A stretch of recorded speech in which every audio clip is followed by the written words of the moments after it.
এক যুদ্ধের ময়দানে হযরতে রাসূলুল্লাহ বলেন, মুতার যুদ্ধে আগামীকাল যেতে হবে। যুদ্ধের নাম কি? মুতার যুদ্ধ। নাম কি? মুতার যুদ্ধে যেতে হবে। আল্লাহ রাসূল সাহাবায়ে কেরামদেরকে বললেন, হে সাহাবীরা রে, আগামীকাল মুতার যুদ্ধে যেতে হবে। তোমরা মুতার যুদ্ধের জন্য তোমরা প্রস্তুতি গ্রহণ করো। তবে এই যুদ্ধের ময়দানে 3 জন সেনাপতি থাকবে। কয়জন? স্বাভাবিকভাবে প্রতিটা যুদ্ধের মধ্যে সেনাপতি থাকে একজন, আর মুতার যুদ্ধে আল্লাহ রাসূল বলেন সেনাপতি থাকবে 3 জন। সুবহানাল্লাহ। এখন কে কে থাকবে? আল্লাহ রাসূল বলেন, সাহাবীরা, মুতার যুদ্ধে প্রধান এবং প্রথম সেনাপতি থাকবে আমার পালক পুত্র যায়েদ ইবনে হারেসা। সুবহানাল্লাহ বলেন। আল্লাহ রাসূল বলেন, যায়েদ ইবনে হারেসা মুতার যুদ্ধে প্রথম প্রধান সেনাপতি থাকবে। নাম্বার 2 সেনাপতি হলো জাফর ইবনে আবু তালিব। আমার চাচাতো ভাই জাফর ইবনে আবু তালিব থাকবে। সুবহানাল্লাহ বলেন। নাম্বার 3 হলো আব্দুল্লাহ ইবনে রাওয়াহা নামক সাহাবী এই যুদ্ধের ময়দানে সেনাপতি থাকবে। শুধু তাই নয়, 3 জনের নাম বলে শেষে আবার বইলা দিয়েছেন, এই সাহাবীরা, এই 3 জনের পরে আরেকজন সেনাপতির প্রয়োজন হতে পারে। তোমরা ওই সময়ে উপস্থিতে যাকে তোমরা সেনাপতির যোগ্য মনে করবা তারা সেনাপতি দিয়ে দিবা। সাহাবীদের আর বুঝতে বাকি নাই। আল্লাহ রাসূল বলে দিয়েছেন যে প্রতিটা যুদ্ধের সেনাপতি থাকে একজন, আর আজকের যুদ্ধে সেনাপতি 3 জন। সাহাবীদের বুঝতে আর বাকি নাই। হযরতে যায়েদ ইবনে হারেসার নামের পরে যখন জাফর ইবনে আবু তালিবের নাম বললেন, হযরত যায়েদ ইবনে হারেসা বুঝতে পেরেছে আর রক্ষা নাই, আজকে মুতার যুদ্ধে আমি যায়েদ ইবনে হারেসা শাহাদাত বরণ করব। কারণ একজন সেনাপতি জীবিত থাকা অবস্থা আরেকজন সেনাপতি হওয়ার সুযোগ নাই। যায়েদ ইবনে হারেসা বুঝতে পারছে যে আমার পরে যেহেতু জাফর ইবনে আবু তালিব আজকে সেনাপতি হবে, তাহলে আমি শাহাদাত বরণ করব।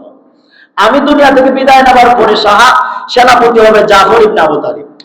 জাফর ইবনে আবু তালিব নাম শোনার পরে, আবু তালিব নাম শোনার পরে যখন 3য় নম্বর সাহাবী আব্দুল্লাহ ইবনে রাওহার নাম বললেন, জাফর ইবনে আবু তালিব বুঝতে বাকি নাই যে আমিও শাহাদাত বরণ করব। সুবহানাল্লাহ বলেন না? তারপরে 3য় নম্বর সাহাবী আব্দুল্লাহ ইবনে রাওহা বলার পরে 4র্থ নম্বরে যখন বললেন যে আরেকজন সেনাপতির প্রয়োজন হতে পারে, হবে, তোমরা উপস্থিত সময়ে বিবেচনা করে একটা সিদ্ধান্ত নিয়ে যারা তোমরা উপযুক্ত মনে করবা তারা সেনাপতি দিয়ে দিবা। সুবহানাল্লাহ। আব্দুল্লাহ ইবনে রাওহারও বুঝতে বাকি নাই আমি শাহাদাত বরণ করব। সুবহানাল্লাহ। 3 জন সাহাবীরা ডাকলেন, এ সাহাবীরা তোমরা আসো, তোমরা যাও বাড়িতে গিয়ে বিদায় নিয়ে আসো যে তোমরা আজকে সেনাপতি হবে। যায়েদ ইবনে হারেসা বলল, ইয়া রাসূলুল্লাহ, আমি তো বিয়েই করি নাই, আমি আর কাছ থেকে বিদায় নিতাম, আমি শাহাদাত হইলেই কি? আপনি আমার ছোটবেলা থেকে আমার পালক পুত্র সম্মান দিয়া আল্লাহ রাসূল তার পালক পুত্র বলতেন যায়েদ ইবনে হারেসাকে। তা আমার তো আর বিয়ে করছিও না, বউ নাই, বাচ্চা নাই, কার কাছে বিদায় নিতাম? আমি আপনার কাছে রেখে গেলাম। সুবহানাল্লাহ বলেন। জাফর ইবনে আবু তালিব মাত্র বিয়ে করছে, নবীদের চাচাতো ভাই জাফর ইবনে আবু তালিব মাত্র বিয়ে করছে গতকাল। আল্লাহ রাসূল বললেন, জাফর ইবনে আবু তালিব যাও, তুমি গিয়া তোমার নববধূর কাছ থেকে তুমি বিদায় নিয়ে আসো। জাফর ইবনে আবু তালিব চলে গেলেন। জাফর ইবনে আবু তালিব বাড়িতে গিয়া দরজায় নক করলেন, হে আমার প্রাণের স্ত্রী, দিনে তোমার সাথে বিয়ে হয়েছে, তুমি দরজা খোলার দরকার নাই, দরজার ভিতরে থাকো। সুবহানাল্লাহ বলেন। দরজা লাগানো থাকো, দরজার ভিতরে থাকবা তুমি, আমি বাহিরে, 2 জনে তোমার সাথে মাত্র 2 মিনিট আমি কথা বলবো। জাফর ইবনে আবু তালিব তার স্ত্রীকে বলতেছে, হে আমার স্ত্রী, মাত্র দিনে বিয়ে করলাম, আল্লাহ রাসূল যুদ্ধের ময়দানে যেতে হবে, আমার নাম বলে দিয়েছেন, এখনো তোমার চেহারাটা আমি ভালো করে দেখি নাই, আমি দেখতেও চাই না। কারণ আল্লাহর রাসূল আমার নাম বলার পরে আরেকজন সাহাবীর নাম বলে দিয়েছেন, এর মানে আজকে আমি মুতার যুদ্ধে শাহাদত বরণ করব। ও আমার প্রাণের স্ত্রী, তোমার চেহারা দেখলে পরে মায়া লাগতে পারে, ভালোবাসা তৈরি হতে পারে। তোমার প্রতি যদি আমার ভালোবাসা তৈরি হয়ে যায়, এইদিকে যুদ্ধের ময়দানে যেতে হবে, আমার মনটা তোমার প্রতি বেকুল হয়ে যাবে। সো আমি তোমাকে দেখতে চাই না রে প্রাণের স্ত্রী, আমি কথা দিলাম হাসরের ময়দানে তোমার হাত ধরে তোমাকে নিয়ে আমি জান্নাতে যাব। হে স্ত্রী, তুমি আমাকে বিদায় দাও। যেমন স্বামী তেমন স্ত্রী, ভিতর থেকে নববধূ স্ত্রী, বাসরঘর হয় নাই, ডাক দিয়ে বলেন, হে জাফর ইবনে আবু তালিব, আল্লাহর রাসূল যেহেতু বলেছেন আমি মেনে নিলাম, সুবহানাল্লাহ, যে আমি আর দেখতেও চাই না তোমাকে। তবে একটা দাবি রে জাফর ইবনে আবু তালিব, আমাকে কাল কিয়ামতের ময়দানে তুমি ভুলো না, আমি তোমাকে হাসরের ময়দানে চাই এবং জান্নাতে তোমার সাথে আমি থাকতে চাই। বললেন ঠিক আছে, চলে গেলেন জাফর ইবনে আবু তালিব, আল্লাহ রাসূলের চাচাতো ভাই, চলে গেলেন। তারপরে আব্দুল্লাহ ইবনে রাওহা বাড়িতে গিয়া স্ত্রীর কাছ থেকে বিদায় নিলেন, দুইটা ছোট ছোট বাচ্চা, বিদায় নিলেন, যুদ্ধের ময়দানে চলে গেলেন। যুদ্ধ করতে করতে সময় কম, একবারে সংক্ষেপে মূল আলোচনাটা আমি গুছিয়ে আনার চেষ্টা করতেছি। মুতার যুদ্ধের ময়দানে যুদ্ধ প্রায় এমন ভাবে বিপুল আকারে মুতার যুদ্ধ শুরু হয়ে গেছে। সর্বপ্রথম যায়েদ ইবনে হারেসা মুতার যুদ্ধের সেনাপতি, প্রথম সেনাপতি নেতৃত্ব দিয়েছে। ভালো একটা ফল পেয়েছিল। সামনের দিকে মুসলমান অগ্রসর হচ্ছিল। যাইতে যাইতে এমন ভাবে কাফেররা যায়েদ ইবনে হারেসাকে ঘেরাও করে ফেলেছে। যায়েদ ইবনে হারেসাকে কাফেররা চতুর্দিক থেকে তীর নিক্ষেপ করতেছে। যায়েদ ইবনে হারেসার চতুর পাশ দিয়া শরীরের মধ্যে যখন তীর লাগতে শুরু করেছে, যায়েদ ইবনে হারেসার ডান হাতের মধ্যে পতাকা, ডান হাতের মধ্যে ইসলামের পতাকা নিয়ে যায়েদ ইবনে হারেসার দাঁড়িয়ে থাকতে পারলেন না, শুয়ে রইলেন। হাত দিয়া এই পতাকাটারে এইভাবে তুলে ধরলেন। শেষ পর্যন্ত যায়েদ ইবনে হারেসার হাতের মধ্যে পতাকাটা বেশি সময় থাকতে পারে নাই। আল্লাহ রাসূলের সাহাবী যায়েদ ইবনে হারেসা ডাক দিলেন জাফর ইবনে আবু তালিবকে। জাফর ইবনে আবু তালেব দৌড়াইয়া গিয়া পতাকার মধ্যে ধরেছে, আর এইদিকে যায়েদ ইবনে হারেসা কালিমা পড়ে শাহাদাত বরণ করেছে। যায়েদ ইবনে হারেসা শাহাদাত বরণ করলেন।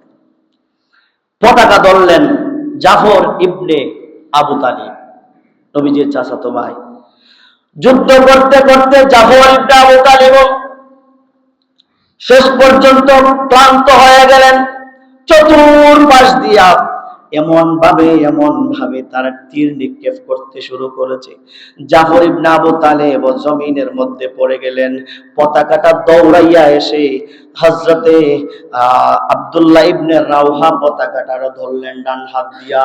শেষ পর্যন্ত তৃতীয় নাম্বার সেনাপতি আব্দুল্লাহ ইবনে রাওহা পতাকার মধ্যে ধরে এমন ভাবে তারা অগ্রসর হয়েছিল, কাফেররা শেষ পর্যন্ত পিছে হটে গেল, আর মুসলমানরা সামনের দিকে অগ্রসর হইতে শুরু করলো।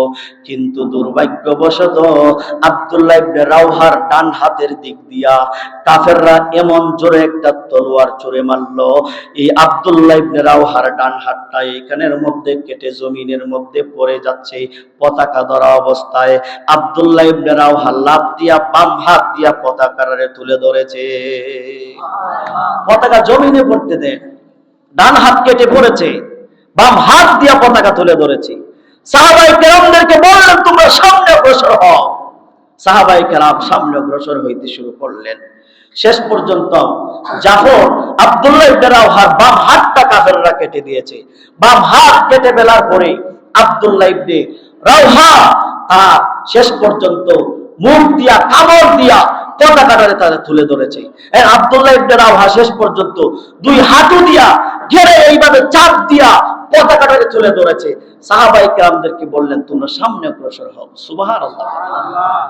শেষ পর্যন্ত আব্দুল্লাহ ইবনে রাওহা, হাদিসের মধ্যে পাওয়া যায়, আব্দুল্লাহ ইবনে রাওহার পা দুইটাকে কেটে ফেলেছে। আব্দুল্লাহ ইবনে রাওহা জমিনের মধ্যে পড়ে গেলেন। শেষ পর্যন্ত পতাকাকে কিভাবে তিনি তুলে ধরবেন, হাদিসের মধ্যে এসেছে আব্দুল্লাহ ইবনে রাওহা এই কামড় দিয়া, দাঁত দিয়া পতাকাটারে কামড় দিয়ে তুলে ধরেছে। আব্দুল্লাহ ইবনে রাওহা যখন কামড় দিয়া পতাকাকে তুলে ধরলেন, আব্দুল্লাহ ইবনে রাওহা ইশারা করলেন, আমার দ্বারা সম্ভব না। শেষ পর্যন্ত সাহাবীরা সাথে সাথে সিদ্ধান্ত নিলেন, চতুর্থ নাম্বার সেনাপতি হবে খালিদ বিন ওয়ালিদ। খালিদ বিন ওয়ালিদ সেনাপতি হইলেন। খালিদ বিন ওয়ালিদ মুতার যুদ্ধে 4 নাম্বার সেনাপতি হওয়ার পরে তিনি ইসলামের পতাকাকে উড্ডীন করলেন, তুলে ধরলেন। ইসলামের বিজয় সুনিশ্চিত করে আল্লাহ রাসূলের সাহাবায়ে কেরামদের হযরত আব্দুল্লাহ ইবনে রাওহার হাত কেটে ফেলা হয়েছে, পা কেটে ফেলা হয়েছে। সাহাবীরা আব্দুল্লাহ ইবনে রাওহার কাছে এসে কান্নাকাটি করতেছে। আল্লাহ রাসূল বললেন, সাহাবীরা তোমরা আব্দুল্লাহ ইবনে রাওহাকে আমি দেখতে চাই, আমাকে একটু সুযোগ করে দাও। আল্লাহর রাসূল আব্দুল্লাহ ইবনে রাওহার কপালে হাত দিলেন, চোখের পানি ছেড়ে কান্নাকাটি করতে শুরু করলেন যে আব্দুল্লাহ ইবনে রাওহা ইসলামের জন্য এত কষ্ট করেছে, তারপরও পতাকাকে তুলে ধরেছে। আল্লাহ রাসূল কয়েক সেকেন্ড পরেই মুস্কি মুস্কি হাসতেছেন। সাহাবীরা বলে, ইয়া রাসূলুল্লাহ, কয়েক সেকেন্ড আগেই না আপনি চোখের পানি ছাড়লেন, এখন আবার হাসেন কেন? আল্লাহ রাসূল বলেন, আমি যা দেখি তোমরা তা দেখো না। হে সাহাবীরা, আমি দেখলাম আমার যায়েদ ইবনে হারেসা জান্নাতে দৌড়াদৌড়ি করতেছে, আর আমার চাচাতো ভাই জাফর ইবনে আবু তালিব জান্নাতে হুরদেরকে নিয়ে দৌড়াদৌড়ি করে, আর আমার আব্দুল্লাহ ইবনে রাওহার হাত পা কেটে ফেলা হয়েছে। এই জন্য আল্লাহ আমার আব্দুল্লাহ ইবনে রাওহাকে পাখির মতো 2টা ডানা, জান্নাতি ডানা লাগাইয়া দিয়েছেন, জান্নাতি পোশাক পরাইয়া দিয়েছেন। আর আমার আব্দুল্লাহ ইবনে রাওহা সবুজ পাখির মতো উড়াউড়ি করতেছে, এই ডাল থেকে সেই ডালে যায় আর জান্নাতি ফল ভক্ষণ করতেছে। আমি এটা দেখে মুস্কি মুস্কি হাসলাম।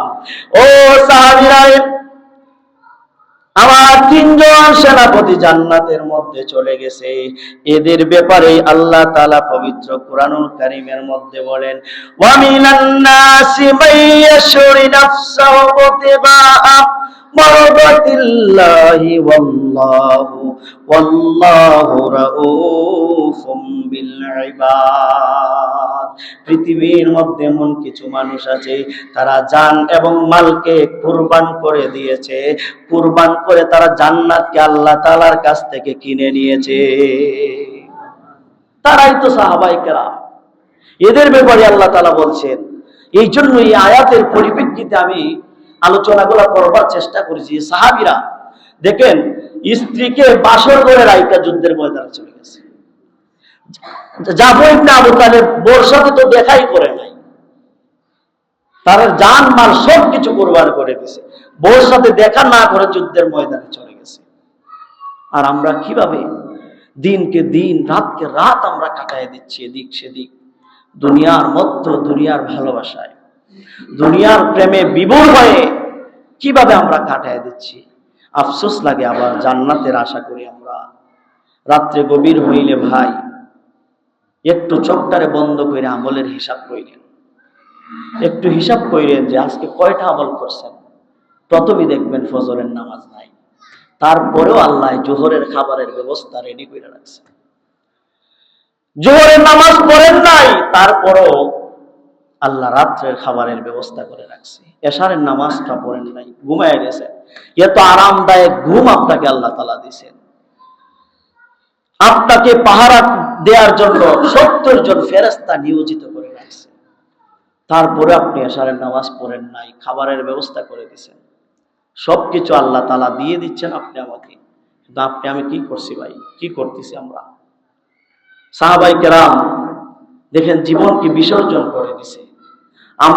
আমাদের কাছে তো আল্লাহ কোনো কিছু চায় না। ওমা খালাকতুল জিন্না ওয়াল ইনসা ইল্লা লিয়াবুদুন। আল্লাহ তাআলার নেক আমল, আপনি আমাকে আল্লাহ কত শান্তি দিছে। রাত্রবেলা তো এভাবে এত সব সময় সফর হয় না। গতকালকে আমি রাত্রে 2টার সময় আসছি সিলেটে, দেখলাম অনেক মানুষ রাস্তায় ঘুমাই গেছে, মশারি নাই, লেপ নাই, কম্বল নাই, রাস্তায় ঘুমাই গেছে। এদের কি শীত নাই? আমাদের তো কম্বল ছাড়া ঘুম আসে না। শীত আসার আগেই তো হাজি সাহেবরা বলছে কম্বল আইনাদের শীত লাগতেছে, কিন্তু যারা ঘুমায় রাস্তা দিন রাত পার করে, তারা কি অবস্থা? তা আপনি আমাকে ভালো রাখছেন আল্লাহ, এদের থেকে রাস্তায় যারা ঘুমায় এদের থেকে ভালো রাখছে না, তাহলে আমরা কি করছি ভাই? এই জন্য প্রিয় ভাইয়েরা আমার, আল্লাহ তাআলাকে খুশি করার জন্য 5টা ওয়াক্ত নামাজ কায়েম করেন। দেখবেন আপনার ঘরে আল্লাহ তাআলা নিয়ামত দিয়ে দিয়েছে, রহমত দিয়ে দিয়েছে, অভাব দূর করে দিয়েছে। আপনার ঘরে একটা সন্তানকে আলেম বানান, নামাজি বানান, দেখবেন আপনার ঘরে রহমত বর্ষণ হয়ে গেছে। আল্লাহ তাআলা যেন আমাদেরকে ইসলামের সঠিক পথে চলার তৌফিক দান করে। জোরে বলেন আমিন, আরো জোরে বলেন আমিন।